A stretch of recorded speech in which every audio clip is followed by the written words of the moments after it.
Hi, magandang araw sa inyong lahat. Ako nga pala si Ginoong Charles Ian S. Socapco, guro sa Araling Panlipunan 9. Para sa araw na ito, ang ating tatalakayin ay ang aralin na pag-aaralan natin ang patakaran at programa para sa sektor ng agrikultura. So dito, i-discuss natin kung ano nga ba yung mga patakaran na ginawa ng ating gobyerno para maprotektahan at masuportahan ang sektor ng agrikultura. Ano ang layunin ng aralin na ito? Natutukoy ang mga iba't ibang batas at programang nakatutulong mapaunlad ang sektor ng agrikultura. Mga batas sa lupa. Una, Land Registration Act. So ito ay sistemang torrents sa panahon ng pananakop ng mga Amerikano na kung saan ang mga titulo ng lupa ay ipinatalang lahat. So kailangan, so isa ito sa ginawa ng ating gobyerno para magkaroon ng ownership sa mga lupa. So ito ginawa nila, so kailangan magkaroon, bago ka magkaroon ng lupa, so kailangan kung meron ka mang ari-arian or kung meron ka mang lupa, para masabi mo na sa iyo ito, kailangan ito ay may titulo at ito ay nakapangalan sa iyo. So, iyon yung isa sa ginawa ng gobyerno para magkaroon ng proper documentation at para malaman kung kaninong lupa o sinong may-ari ng lupa na ito. Pangalawa, Public Land Act of 1902. So dito, nakapaloob dito ang pamamahagi ng mga lupaing pampubliko sa mga pamilya na nagbubungkal ng lupa. Ang bawat pamilya ay maaaring magmay-ari ng hindi hihigit sa 16 na ektarya ng lupain. So kapag ikaw ang nagtatanim sa isang lupa at walang nagki-claim na may-ari nito, so ito ay mapupunta sa iyo. Batas Republika bilang 1160. So dito, nakapaloob dito ang pagtatatag sa National Resettlement and Rehabilitation Administration o yung tinatawag na NARA na pangunahing nangangasiwa sa pamamahagi ng mga lupain para sa mga rebeldeng nagbalik loob sa pamahalaan. Kasama rin sa mga binibigyan nila ay ang mga pamilyang walang lupa. So dito yung mga rebelde, ito sila yung mga lumalaban sa gobyerno kasi may mga gusto silang makamit. So sila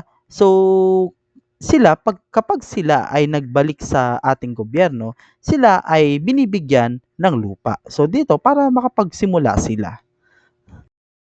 Batas Republika bilang 1190 ng 1954 Constitution, ito ay batas na nagbibigay proteksyon laban sa pang-aabuso, pagsasamantala at pandaraya ng mga may-ari ng lupa sa mga manggagawa. Agricultural Land Reform Code. Ito ay simula ng isang malawakang reforma sa lupa na nilagdaan ng dating Pangulong Diosdado Macapagal noong ika-8 ng Agosto taong 1963. Agricultural Land Reform Code. Ayon sa batas na ito, ang mga nagbubungkal ng lupa ay tinuturing na tunay na may-ari nito, kabilang din sa inalis ng batas ang sistemang kasama. So, lalo na kung kayo yung nagbabayad ng buwis, so sa inyo mapupunta ang lupain na inyong binubungkal. Agricultural Land Reform Code. Ang pagbili ng pamahalaan sa mga lupang tinatamnan ng mga magsasaka ay sinimulan. Ang mga lupang ito ay muling ipinagbili sa mga magsasaka sa paraang hulugan at katulad ng presyong ibinayad ng pamahalaan sa may-ari ng lupa. So para magkaroon sila ng sariling lupa na kanilang tataniman. Antas ng Pangulo bilang 2 ng 1972. Itinadhana ng kautusan na isailalim sa reforma sa lupa ang buong Pilipinas noong panahon ni dating Pangulong Marcos. Sunod naman, Antas ng Pangulo bilang 27. Kaalinsabay ng Antas ng Pangulo bilang 2 ay ipinapatupad ang batas na ito na sinasabing magpapalaya sa mga magsasaka sa tanikala ng kahirapan at paglilipat sa kanila ng pagmamay-ari ng lupang sinasaka. So, isa rin kasi sa programa ng ating gobyerno ay mabigyan ng libreng lupa ang ating mga farmers para mas makatulong sila sa ating ekonomiya.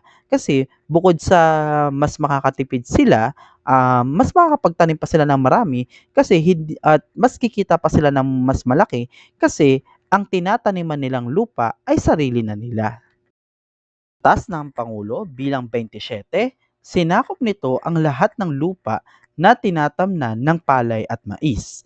Hindi kasama rito ang malalawak na lupain na tinatamnan ng nyog, tubo, pinya at iba pang pananim.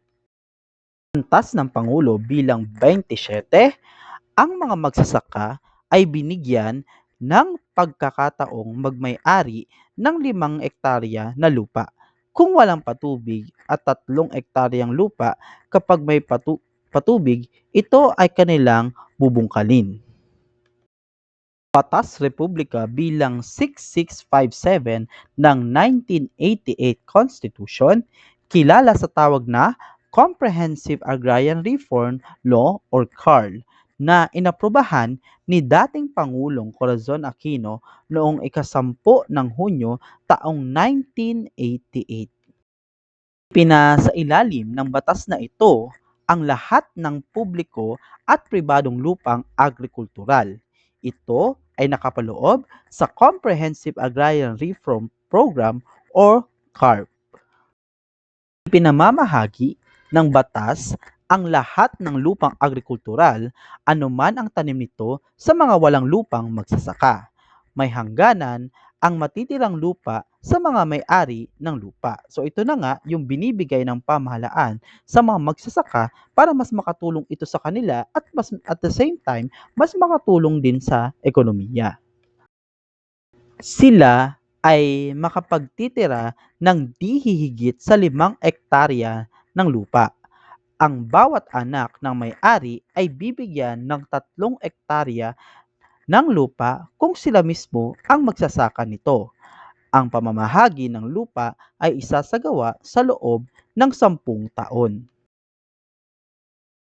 Sakop ng CARP ang ginagamit bilang liwasan at parke, mga gubat at reforestation area, mga palaisdaan, tanggulan pambansa, paaralan, simbahan, sementeryo, templo, watershed, at iba pa.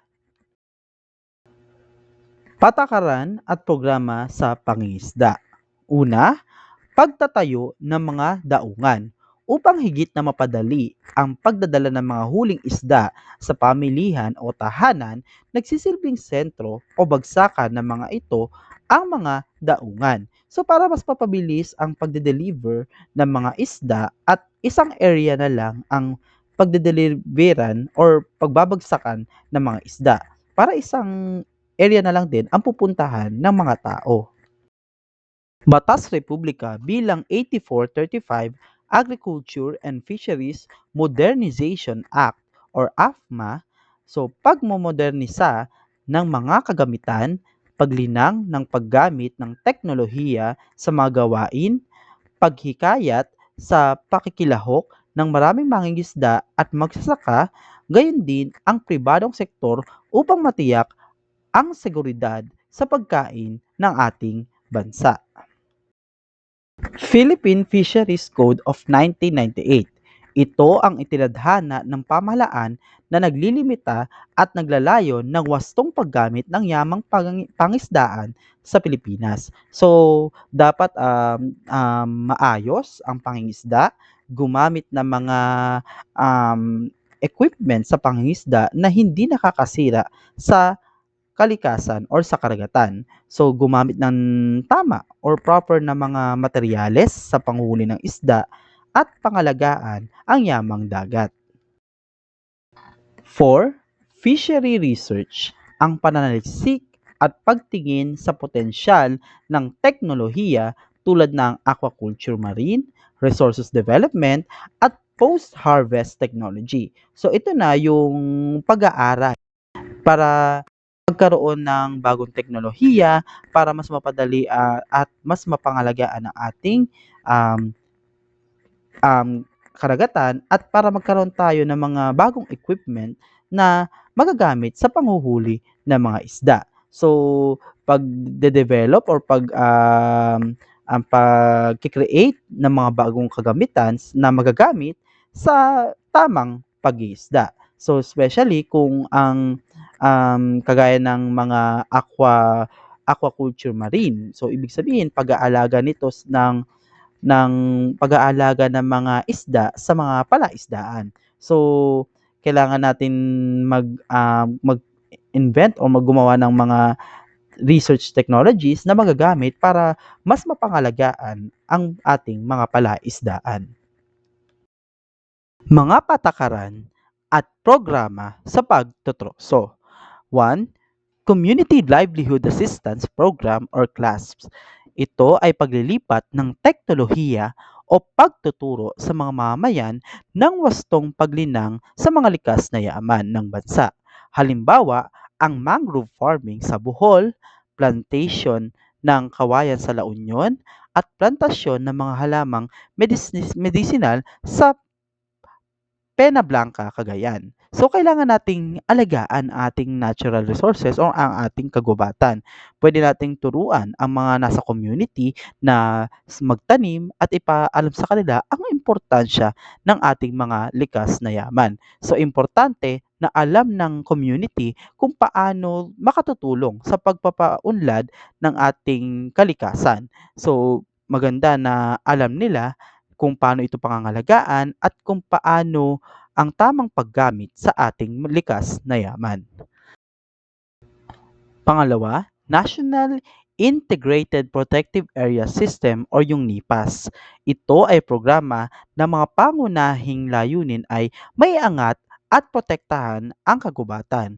Ito ay paraan upang mailigtas ang mga hayop at pananim dito. So ito ay ipinapatupad para protektahan ang mga hayop na naninirahan at ang mga halaman na nakatayo dito.